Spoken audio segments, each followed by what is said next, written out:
சோத்து கத்தாழை ரொம்ப நல்லது. நம்ம சோத்து கத்தாழையை நல்லா தண்ணி ஊற்றி வளர்த்தோம்னா அதனுடைய பயன் வந்து குறைவாக தான் இருக்கும். நல்ல ட்ரை லேண்டில் வளர்ந்தா அது நல்லது. அந்த கத்தாழைக்கு வந்து நிறைய பயன் இருக்கு. ரொம்ப குறிப்பா அதுக்கு என்ன பயன்னா, அதுக்கு இன்னொரு பேரே குமரி, பெண்களுக்கானதுங்கிறதுனால தான் அது குமரின்னு சொன்னாங்க. டிஸ்பெனோரியான்னு சொல்லக்கூடிய மாதவிடாய் சமயத்தில் வர்ற வலி, அந்த 4 நாட்களுக்கு வந்து ரொம்ப வலிச்சு ரொம்ப இயல்பான வேலை செய்ய முடியாத அளவுக்கு இருக்க பெண்களுக்கு வந்து அந்த சோத்துக்கத்தாழை மடலை எடுத்து அந்த உள்ள இருக்கிற ஜெல் இருக்கு இல்லையா, அதை நல்லா கழுவிடணும் தண்ணியில.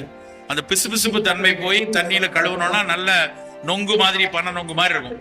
அதை ஒரு 2 ஸ்பூன் அளவுக்கு காலையில வெறும் வயிற்றுல சாப்பிடலாம். டேஸ்டே இருக்காது, கசப்பு தன்மை லேசா இருக்கும். அந்த கழுவிட்டோம்னா அந்த கசப்பு தன்மை நிறைய குறைஞ்சிரும். அந்த கத்தாழை அப்படியே சாப்பிடலாம். அதுலயே லேகியமா கிண்டி, இப்பெல்லாம் குமரி லேகியம், வான்குமரி லேகியம்லாம் வருது, அது மாதிரி எடுத்துக்கொள்ளலாம். வயிற்று புண்கள் இருக்கவங்க, அல்சர் கேஸ்ட்ரைட்டிஸ் இருக்கிறவங்க, அவங்களுக்கும் சோத்து